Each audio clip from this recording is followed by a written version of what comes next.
梁家寶報導。有調查發現，患有甲狀腺功能失調嘅病人患上肝癌症嘅機會高出2倍幾。醫生呼籲市民唔好輕視眼乾嘅嚴重性，要盡快求醫。張嘉怡報導。51歲嘅朱女士5年前發現自己睇嘢開始朦，並有刺痛嘅感覺。睇眼科醫生後證實患上乾眼症，發現原來自己有類風濕關節炎，係乾眼症嘅病因之一。因為會覺得類風濕咧，我哋自己認知咧就係啲手關節嘅問題啦，咁啊會變形啦咁樣，但係即係冇諗過會影響到其他身體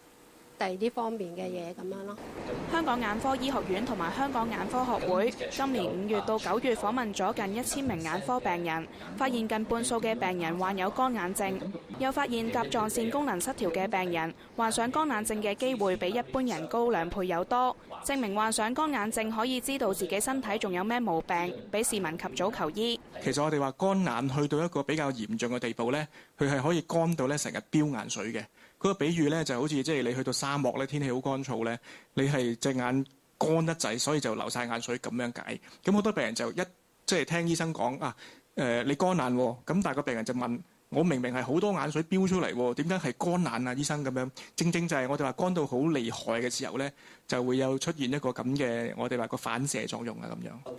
調查顯示，大約有50%嘅受訪者表示冇眼乾症狀，但實際上大約有40%患上乾眼症。學會呼籲市民唔可以掉以輕心，應該盡快求醫。學會又建議要保持眼睛嘅濕潤度，市民可以從多方面着手，例如使用空氣保濕機，令環境嘅濕度增加。亞洲電視記者張嘉怡報導。